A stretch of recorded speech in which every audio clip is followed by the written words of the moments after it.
ನಮಸ್ಕಾರ, ನೀವು ನೋಡ್ತಿರೋದು ನ್ಯೂಸ್ 88 ಗದಗ. ಕರ್ನಾಟಕ ಕಾರ್ಯನಿರತ ಪತ್ರಕರ್ತರ ಧ್ವನಿ ಸಂಘಟನೆ ಜಿಲ್ಲಾಧ್ಯಕ್ಷ ನಾಗರಾಜ ವನಲಿ ಮತ್ತು ಪತ್ರಕರ್ತ ಮುನ್ನ ದೌಡಗೇರಿ ಅವರ ಮೇಲೆ ಮಾಡಿರುವ ಹಲ್ಲೆ ಮತ್ತು ಸುಳ್ಳು ಪ್ರಕರಣ ದಾಖಲಿಸಿರುವುದನ್ನು ಖಂಡಿಸಿ ತಪ್ಪಿತಸ್ಥರ ವಿರುದ್ಧ ಸೂಕ್ತ ಕ್ರಮ ಕೈಗೊಳ್ಳಬೇಕು ಎಂದು ಆಗ್ರಹಿಸಿ ಸಂಘಟನೆಯ ರಾಜ್ಯಾಧ್ಯಕ್ಷ ಮಲ್ಲಿಕಾರ್ಜುನ ಬಂಗ್ಲೆ ನೇತೃತ್ವದಲ್ಲಿ ಸೋಮವಾರ ಜಿಲ್ಲಾ ಪೊಲೀಸ್ ವರಿಷ್ಠಾಧಿಕಾರಿ ಅವರಿಗೆ ಮನವಿ ಸಲ್ಲಿಸಲಾಯಿತು.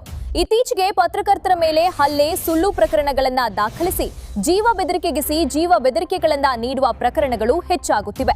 ಇದರಿಂದ ಪತ್ರಕರ್ತರು ಭಯದಿಂದ ಓಡಾಡುವಂತಾಗಿದೆ.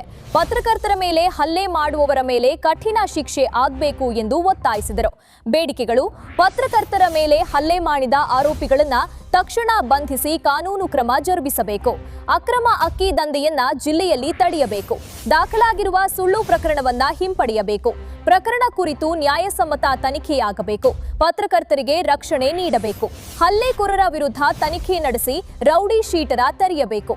ಜಿಲ್ಲೆಯಿಂದ ಗಡಿಪಾರ ಮಾಡಬೇಕು. ಇಲ್ಲವಾದಲ್ಲಿ ಮುಂದಿನ ದಿನಗಳಲ್ಲಿ ರಾಜ್ಯಾದ್ಯಂತ ಬೃಹತ್ ಪ್ರತಿಭಟನೆ ಮಾಡಲಾಗುತ್ತದೆ ಎಂದು ಸಂಘಟನೆಯು ಎಚ್ಚರಿಕೆ ನೀಡಿತು.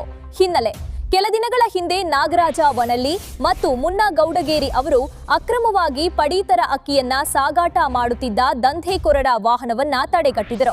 ಆ ವೇಳೆ ದಂಧೆಕೋರರು ಏಕಾಏಕಿ ಜಿಲ್ಲಾ ಅಧ್ಯಕ್ಷರ ಮೇಲೆ ದಾಳಿ ನಡೆಸಿದರು. ಇದರಿಂದ ಗಂಭೀರ ಗಾಯಗಳಾಗಿ ಆಸ್ಪತ್ರೆಗೂ ದಾಖಲಾಗಿದ್ರು. ಈ ಕುರಿತು ಸಂಬಂಧಪಟ್ಟ ಪೊಲೀಸ್ ಠಾಣೆಯಲ್ಲಿ ಪ್ರಕರಣವೂ ದಾಖಲಾಗಿತ್ತು. ಈ ಸಂದರ್ಭದಲ್ಲಿ ವಿವಿಧ ಸಂಘಟನೆ ಮುಖಂಡರು, ಪತ್ರಕರ್ತರು ಸೇರಿದಂತೆ ಅನೇಕರಿದ್ದರು. ತಕ್ಷಣ ಅವ್ರು ಏನು ಮಾಡ್ತಾರ, ಯಾರು ಗಾಡಿ ಹಿಡಿದಾರ ಏನಂತಂದು ಎಲ್ಲ ಇದು ಮಾಡ್ತೀವಿ ಅಂತ ಪೊಲೀಸರಿಗೆ ಆವಾಜ್ ಮಾಡ್ತೀವಿ. ನಾವು ಮಂತ್ರಿ ಎಲ್ಲ ಕೊಡ್ತೀವಲ್ಲ, ಹೆಂಗೆ ನೀ ಗಾಡಿ ಹಿಡಿದು ಹೆಂಗೆ ಇದು ಮಾಡ್ತೀವಿ. ನಾನು ಅವ್ರಿಗೆ ಮಾತಾಡ್ತೇನೆ, MLA ಮಾತಾಡ್ತೀನಿ, ಅವ್ರು ಮಾತಾಡ್ತೀವಿ, ಅವ್ರು ಮಾತಾಡಿದಾಗ ಏನಾಗುತ್ತೆ, ನಾನು ಅವಾಗ ಏನು ಮಾಡ್ತೀನಿ, ವಿಡಿಯೋ ಮಾಡೋಕೆ ಮುಂದಾಗ್ತೀನಿ. ಮುಂದಾದಾಗ ಏನು ಮಾಡ್ತಾರೆ, ಸಡನ್ನಾಗಿ ಫೋನ್ ಹೊಡಿತಾರೆ. ಏಕಾಏಕಿ ಏನು ಮಾಡ್ತಾರೆ, ಹಲ್ಲೆ ಮಾಡಿ ಆದ ತಕ್ಷಣ ಈಗ ಮಾರಕಾಸ್ತ್ರಗಳನ್ನ ಕಲ್ಲು, ಬಡಿಗಿ, ರಾಡ್ ಹಿಡಿದುಕೊಂಡು ಹಲ್ಲೆ ಮಾಡ್ತಾರೆ. ಅದು ಸಂಬಂಧಪಟ್ಟಂಗೆ ವಿಡಿಯೋನು ಎಲ್ಲ ಯೂಸು ಮಾಡಿದ್ವಿ. ಸಂಬಂಧಪಟ್ಟಂಗೆ ಏನೈತಿ ನ್ಯೂಸು ಆಗಿದ್ದಾವೆ. ಆಮೇಲೆ ಇದೆಲ್ಲ ಆದ ತಕ್ಷಣ ಏನಾಗುತ್ತೆ, ಕೊಳ್ಳಲಿರ್ತಕ್ಕಂಥ ಗೋಲ್ಡ್ ಚೈನು ಕೂಡ ನಮ್ಗೆ ಮಿಸ್ ಆಗುತ್ತೆ, ಜಗತ್ತಿನ ಹರ್ಕೊಂಡು ಹೋಗ್ತಾರೆ. ಅದು ವಿಡಿಯೋದಲ್ಲೂ ಕೂಡ ಅವರು ಬಂದಿರತಕ್ಕಂಥವ್ರು ಮೈನುದ್ದೀನ್ ಅಬ್ದುಲ್ ವಹೀದ್ ಕತೀಬ್ ಅಂತಂದೇಳಿ, ಆಮೇಲೆ ಶಾಬೀರ್ ಅಹಮದ್ ದೊಡ್ಡಮನಿ, ಅಭಿಷೇಕ್ ಗುಳ್ಳಣ್ಣವ್ರು, ಆಮೇಲೆ ಇನ್ನೂ ಇತರ ಒಂದು 10 ರಿಂದ 15 ಮಂದಿ ಅದಾರ. ಅವ್ರ ಹೆಸರು ನನಗೆ ಸ್ಪೆಸಿಫಿಕ್ ಆಗಿ ಗೊತ್ತಿಲ್ಲ. ಒಂದು 10 ರಿಂದ 15 ಮಂದಿ ಅದಾರ. ವಿಡಿಯೋದಲ್ಲಿ ಎಲ್ಲಾನು ಕ್ಲೀನಾಗಿ ಐತಿ. ಆಮೇಲೆ ಅದರಲ್ಲಿ ಕೆಲವೊಂದಿಷ್ಟು ಮೈನರು ಇರ್ಬೋದು, ಯಾಕಂದರೆ ಏಜ್ ಆಗಿಲ್ಲ. ಸಣ್ಣ ಹುಡುಗರು ಪಾಪ ನಶೆದಾಗ ಬಂದು ಏನು ಮಾಡ್ತಾರೆ. ಈ ಥರ ಎಲ್ಲ ಏನಾಗಿದೆ ಅಂದರೆ, ಲ್ಯಾಂಡ್ ಆರ್ಡರ್ ಏನಾಗಿದೆ, ಕಾನೂನು ಸುವ್ಯವಸ್ಥೆ ಸಂಪೂರ್ಣವಾಗಿ ಹಾಳಾಗ್ಬಿಟ್ಟೈತಿ. ಅದರಲ್ಲಿ ಹೇಳೋರಿಲ್ಲ ಕೇಳೋರಿಲ್ಲ. ಒಬ್ಬ ಕರ್ತವ್ಯ ನಿರತ ಪೊಲೀಸ್ ಅಧಿಕಾರಿ ಇರೋದ ಒಬ್ಬ ಕಾರ್ಯರತ ಪತ್ರಕರ್ತರ ಮೇಲೆ ಈ ಥರ ಹಲ್ಲೆ ಮಾಡ್ತಾರಂದ್ರೆ ಇದು ಅತ್ಯಂತ ಶೋಚನೀಯ ಸ್ಥಿತಿ ಬಂದು ತಲುಪೈತಿ ಅಂತಂದೇಳಿ ಈ ಒಂದು ಇದರಲ್ಲಿ ಹೇಳ್ತಾ ಇದ್ದಾರೆ. ಪೊಲೀಸರು ಇದ್ರಿ ASI ಇದಾರ, ಮತ್ತು ಒಬ್ಬರು ಹೋಮ್ ಗಾರ್ಡ್ ಇದಾರ. ಸವಣೂರು ಪೊಲೀಸ್ ಠಾಣೆಯಲ್ಲಿ ಒಬ್ಬರು ಸಿಬ್ಬಂದಿ ಮಾಗೋಡ್ ಅಂತಂದು ASI ಅವರು ಇದಾರ, ಮತ್ತೊಬ್ಬರು ಹೋಮ್ ಗಾರ್ಡ್ ಇದ್ರು ಸ್ಪಾಟ್ನಲ್ಲಿ. ಅಲ್ಲಿದ್ದು ಕೂಡ ಅವ್ರ ಎದುರುಗಡೆನೇ ಈ ಥರ ಹಲ್ಲೆ ಆಗುತ್ತಾ ಇದ್ರು. ಅವರು ಸುಮ್ಮನೆ ನಿಂತಿದ್ರು. ಅವ್ರು ಯಾರು ತಮ್ಮ ಸಿಬ್ಬಂದಿ 112ಗೆ ಮತ್ತು ತಮ್ಮ ಸಿಬ್ಬಂದಿಗೆ ಯಾರಿಗೂ ಕಾಲ್ ಮಾಡಲಿಲ್ಲ. 112ಗೆ ಆಲ್ರೆಡಿ ಅಲ್ಲಿ ಏನು ಗಾಡಿ ತರಬಿದ್ರಲ್ರಿ, ಅವ್ರು 112 ಫೋನ್ ಮಾಡಿದಾರ. ಅದನ್ನ ಬೇಕಾದ್ರೆ ನೀವು ಎನ್ಕ್ವೈರಿಯಾಗೆ ಪೊಲೀಸರ ಮೇಲೂ ಹಲ್ಲೆ ಮಾಡಿದಾರೆ ಅಂತ. ಪೊಲೀಸರ ಮೇಲೂ ಹಲ್ಲೆ ಆಗಿದೆ. ಅವ್ರಿಗೂ ಕೂಡ ಏನಂದ್ರೆ ನಾವು ಸರ್ ಹಿಂಗಾಗಿ ತೆಗಿಲ್ಲ ಅಂತ ಇದು ಮಾಡಿದ್ರೆ ಅವರು ಒಂದು 353ನ ಅವ್ರ ವಿರುದ್ಧ ಏನೈತಿ ದಾಖಲು ಮಾಡ್ಕೊಂಡಿದ್ದಾರೆ. ಮತ್ತು ಅದು ಅಕ್ಕಿ ಗಾಡಿ ಸಂಬಂಧಪಟ್ಟಂಗೆ EC act, essential goods act ಪ್ರಕಾರ ಅದನ್ನು ಏನೈತಿ FR ಮಾಡ್ಕೊಂಡಿದ್ದಾರೆ. ನಾವೇನಾಗಿದೆ, ನಮ್ಮ ಮೇಲೆ ಹಲ್ಲೆ ಆಗಿರ್ತಕ್ಕಂಥ ಇದಕ್ಕೆ ಸಂಬಂಧ ಅಟೆಂಪ್ಟ್ ಟು ಮರ್ಡರ್ ಒಂದು, ಆಮೇಲೆ ರಾಬ್ರಿ ಕೇಸ್, ಡಕಾಯಿತಿ ಕೇಸ್ ಒಂದು, ನಾವು ಕೂಡ ಅದನ್ನೇನೈತಿ ನಾವು ಪ್ರಕರಣವನ್ನು ದಾಖಲು ಮಾಡಿದ್ದೀವಿ. ಇದನ್ನೆಲ್ಲ ನೋಡಿಕೊಂಡು ಅವ್ರು ಏನು ಮಾಡ್ತಾರೆ, ಒಂದು ಕೌಂಟ್ರ್ ಕೊಡಬೇಕಪ್ಪ ಇವ್ರಿಗೆ, ಹಂಗೆ ಬಿಟ್ಟರೆ ಆಮೇಲೆ ಕೇಸ್ ಸ್ಟ್ಯಾಂಡ್ ಆಗುತ್ತೆ ಅನ್ನೋ ಉದ್ದೇಶಪೂರ್ವಕವಾಗಿ ಇದರಲ್ಲಿ ಯಾರ್ಯಾರು ಶಾಮೀಲಿದ್ದಾರೆ ಏನಿದಾರ ಇದನ್ನು ನಿಷ್ಪಕ್ಷಪಾತವಾಗಿ ತನಿಖೆ ಮಾಡಬೇಕು. ಆಮೇಲೆ ಏನು ಮಾಡಿದಾರೆ, ನಮ್ಮ ಮೇಲೇ ಸುಳ್ಳು ಪ್ರಕರಣ, ಒಂದು ಜಾತಿ ನಿಂದನೆ ಕೇಸ್, ಮತ್ತು ಒಂದು ನಾವು ಅವ್ರ ಮೇಲೆ ಇದು ಹಾಫ್ ಮರ್ಡರ್ ಮಾಡಿದ್ದೀವಿ ಅನ್ನೋ ಥರ ಒಂದು 307 ಏನು IPC 307 ನಮ್ಮ ಮೇಲೆ ಬುಕ್ ಮಾಡ್ತಾರೆ. ಇದೆಲ್ಲ ಉದ್ದೇಶಪೂರ್ವಕವಾಗಿ. ಯಾಕಂದರೆ ಅಲ್ಲಿ ಸ್ಪಾಟ್ನಲ್ಲಿ ಇರ್ತಕ್ಕಂಥವ್ರು ಯಾರು ಯಾವ ಜಾತಿ ಅನ್ನೋ ನಮ್ಗೆ ಗೊತ್ತಿರೋಂಗಿಲ್ಲ. ನಾವು ಪತ್ರಕರ್ತರಾಗಿ ನಾವು ಸಮಾಜದಲ್ಲಿ ಆಗ್ತಕ್ಕಂಥ ಅನ್ಯಾಯ ಅಕ್ರಮನ ಬಯಲಿಗೆ ಹೋದಾಗ, ಆಮೇಲೆ ಅಕ್ರಮವಾಗಿರ್ತಕ್ಕಂಥ ಗಾಡಿ ಡ್ರೈವರು ಈ ಥರ ಒಂದು ಸುಳ್ಳು ಕೇಸನ್ನು ಕೊಡ್ತಾನಂದ್ರೆ ಅದನ್ನು ಮುಚ್ಚಿ ಹಾಕೋಕ್ಕೋಸ್ಕರ ಈ ಒಂದು ಸುಳ್ಳು ಕೇಸನ್ನ ದಾಖಲು ಮಾಡಿದ್ದಾರೆ.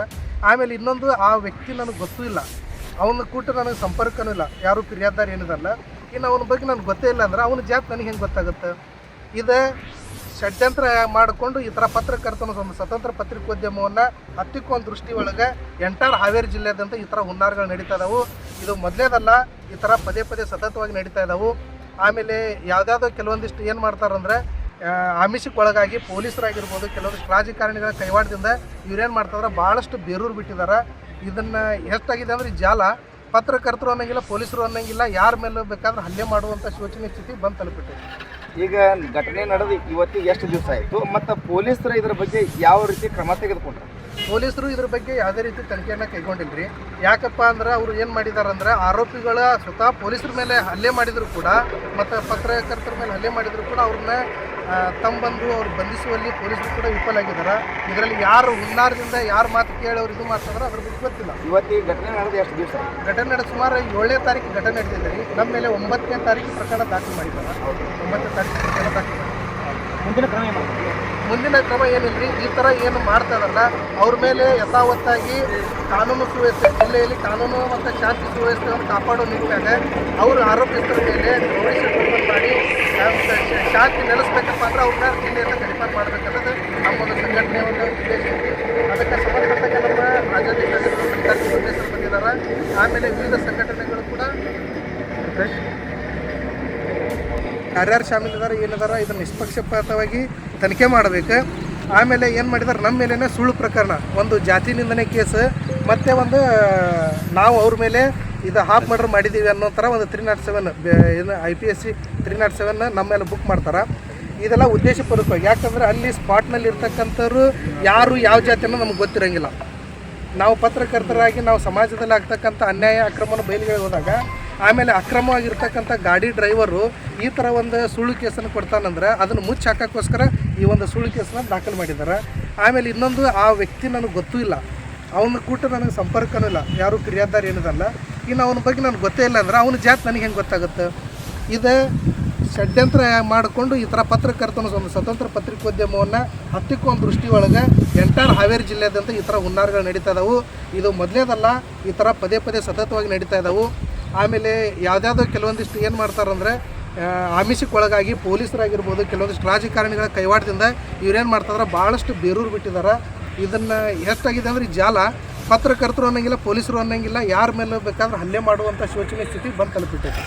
ಈಗ ಘಟನೆ ನಡೆದು ಇವತ್ತಿಗೆ ಎಷ್ಟು ದಿವಸ ಆಯಿತು ಮತ್ತು ಪೊಲೀಸರು ಇದರ ಬಗ್ಗೆ ಯಾವ ರೀತಿ ಕ್ರಮ ತೆಗೆದುಕೊಂಡ್ರು? ಪೊಲೀಸರು ಇದ್ರ ಬಗ್ಗೆ ಯಾವುದೇ ರೀತಿ ತನಿಖೆಯನ್ನು ಕೈಗೊಂಡಿಲ್ರಿ.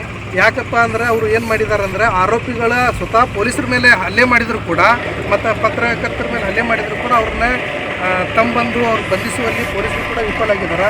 ಇದರಲ್ಲಿ ಯಾರು ಹುನ್ನಾರದಿಂದ ಯಾರು ಮಾತು ಕೇಳಿ ಅವ್ರು ಇದು ಮಾಡ್ತಾರೋ ಅದ್ರ ಬಗ್ಗೆ ಗೊತ್ತಿಲ್ಲ. ಇವತ್ತು ಈ ಘಟನೆ ನಡೆದು ಎಷ್ಟು ದಿವಸ ಆಯಿತು? ಘಟನೆ ನಡೆದ ಸುಮಾರು 7ನೇ ತಾರೀಕು ಘಟನೆ ನಡೆದಿದೆ ರೀ. ನಮ್ಮ ಮೇಲೆ 9ನೇ ತಾರೀಕು ಪ್ರಕರಣ ದಾಖಲು ಮಾಡಿದ್ದಾರೆ. 9ನೇ ತಾರೀಕು ಪ್ರಕರಣ ದಾಖಲು ಮಾಡಿದ್ದಾರೆ.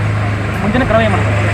ಮುಂದಿನ ಕ್ರಮ ಏನಿಲ್ಲ. ಈ ಥರ ಏನು ಮಾಡ್ತಾ ಇದಾರಲ್ಲ ಅವ್ರ ಮೇಲೆ ಯಥಾವತ್ತಾಗಿ ಕಾನೂನು ಸುವ್ಯವಸ್ಥೆ, ಜಿಲ್ಲೆಯಲ್ಲಿ ಕಾನೂನು ಮತ್ತು ಶಾಂತಿ ಸುವ್ಯವಸ್ಥೆಯನ್ನು ಕಾಪಾಡೋ ನಿಟ್ಟಿನಾಗ ಅವರು ಆರೋಪಿತರ ಮೇಲೆ ನೋಟಿಸ್ ಓಪನ್ ಮಾಡಿ ಶಾಂತಿ ನೆಲೆಸ್ಬೇಕಪ್ಪ ಅಂತ ಅವ್ರನ್ನ ಜಿಲ್ಲೆಯಿಂದ ಕಡಿಮೆ ಮಾಡಬೇಕನ್ನೋದು ನಮ್ಮೊಂದು ಸಂಘಟನೆ ಉದ್ದೇಶ ಐತಿ. ಅದಕ್ಕೆ ಸಂಬಂಧಪಟ್ಟ ರಾಜ್ಯಾಧ್ಯಕ್ಷರು ಬಂದಿದ್ದಾರೆ. ಆಮೇಲೆ ವಿವಿಧ ಸಂಘಟನೆಗಳು ಕೂಡ ಒಂದು ಅಂಕುಶ ಹಾಕ್ಬೇಕಂದ್ರೆ ನಮ್ಮ ಪತ್ರಕರ್ತರಿಗೆ ಸರ್ಕಾರಗಳು ಏನಿದಾವಲ್ಲ, ಪತ್ರಕರ್ತರ ರಕ್ಷಣಾ ಕಾಯ್ದೆ ಬಂದಿದ್ದೇ ನಿಜ ಆಯ್ತಂದ್ರೆ ಬಹಳಷ್ಟು ಏನು ಇವತ್ತು ಸಮಾಜ ದ್ರೋಹಿ ಕೆಲಸಗಳು ಏನು ಮಾಡ್ತಿದಾರ, ಆಂಟಿ ಸೋಷಿಯಲ್ ಎಲಿಮೆಂಟ್ಸ್ಗಳು, ರಾಜಕಾರಣಿಗಳು ಇರ್ಬೋದು, ಜೊತೆಗೆ ದಂಧೆಕೋರು ಇರ್ಬೋದು, ಇನ್ನಿತರ ಇರ್ಬೋದು, ಅದಕ್ಕೆ ಕಡಿವಾಣ ಬಿದ್ದೇ ಬೀಳ್ತದಂತ ಈ ಸಂದರ್ಭದಲ್ಲಿ ಹೇಳ್ತಾ ಆದಷ್ಟು ಶೀಘ್ರ ಈ ಪತ್ರಕರ್ತರ ರಕ್ಷಣಾ ಕಾಯ್ದೆ ತರೋದಕ್ಕೆ ನಮ್ಮ ಕಾನಿಪಾ ಧ್ವನಿ ದಿಟ್ಟ ಹೆಜ್ಜೆ ಈಗಾಗಲೇ ಇಟ್ಟಿದೆ. ಇನ್ನು ಕೇವಲ 1 ತಿಂಗಳಲ್ಲಿ 2 ಸರ್ಕಾರಗಳಿಗೆ ನೋಟಿಸ್ ಸರ್ವ್ ಆಗ್ತಾ ಇದೆ ವಕೀಲರ ಮುಖಾಂತರ. ತದನಂತರ ಹೈಕೋರ್ಟು ಸುಪ್ರೀಂ ಕೋರ್ಟಲ್ಲಿ ರಕ್ಷಣಾ ಕಾಯ್ದೆ ಬೇಕೇ ಬೇಕು ಅಂತ ಜಡ್ಜ್ಗಳಿಗೆ ಮನವರಿಕೆ ಮಾಡೋದ್ರ ಮುಖಾಂತರ ಸರ್ಕಾರಕ್ಕೆ ಈ ವಿಚಾರದ ಬಗ್ಗೆ ಏನು ಹೊಸ ಮುಖ್ಯಮಂತ್ರಿಗಳಾಗಿದ್ದಾರೆ DK ಶಿವಕುಮಾರ್ ಅವರು, ಈ ವಿಚಾರದ ಬಗ್ಗೆ ತಾವೇನಾದರೂ ಸರ್ಕಾರಕ್ಕೆ ಸಂದೇಶವನ್ನ ರವಾನೆ ಮಾಡಿದ್ದೀರಾ ಅಂತ?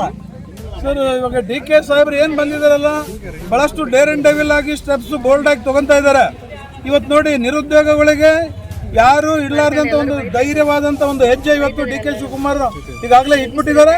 ಕೇವಲ 6 ತಿಂಗಳಲ್ಲಿ 72,000 ಏನು ಖಾಲಿ ಇರುವ ಉದ್ಯೋಗಗಳಿಗೆ ಭರ್ತಿ ಮಾಡೋಕ್ಕೆ ಈಗಾಗಲೇ ನೋಟಿಫಿಕೇಶನ್ ಜಾರಿಯಾಗಿದೆ. ಅದೇ ನಿಟ್ಟಿನಲ್ಲಿ ಇವತ್ತು ನಮ್ಮ ಪತ್ರಕರ್ತರ ಸ್ಥಿತಿಗತಿ ಕುರಿತು ನಾನು ಅವರಿಗೆ ಮನವರಿಕೆ ಮಾಡಿ ಅವ್ರ ಆಫೀಸ್ಗೆ ಹೋಗ್ಬಿಟ್ಟು ಅವ್ರ ಹತ್ರ ಹೋಗಿ ಒಂದು ನಿಯೋಗ ತೊಗೊಂಡು ಹೋಗ್ತಾ ಇದ್ದೀನಿ. ಅವ್ರು ಎಷ್ಟು ಮಟ್ಟಿಗೆ ಮಾಡ್ತಾರೋ ಬಿಡ್ತಾರೋ ಮುಂದಿನ ದಿನದಲ್ಲೇ ಆ ವಿಚಾರ ಕುರಿತು ನಾನು ಮಾತಾಡ್ತೀನಿ. ಡಿ ಕೆ ಇವತ್ತೇನು ಮಾಡ್ತದಲ್ಲ ನಮ್ಮ ಪತ್ರಕರ್ತರಿಗೆ ಖಂಡಿತ ಈ ಒಂದು ನಮ್ಮ ಪತ್ರಕರ್ತ ಬಸ್ ಪಾಸ್ ಇರ್ಬೋದು, ರಕ್ಷಣಾ ಕಾಯ್ದೆ ಇವೆರಡಕ್ಕೆ ಹೆಚ್ಚಿನ ಒತ್ತು ಕೊಟ್ಟು ನಮಗೆ ಸಹಾಯ ಮಾಡ್ತಾರಂತ ನಿರೀಕ್ಷೆಯಲ್ಲಿ ಇಡೀ ನಾಡಿನ ಪತ್ರಕರ್ತರು ನಾವಿದ್ದೀವಿ.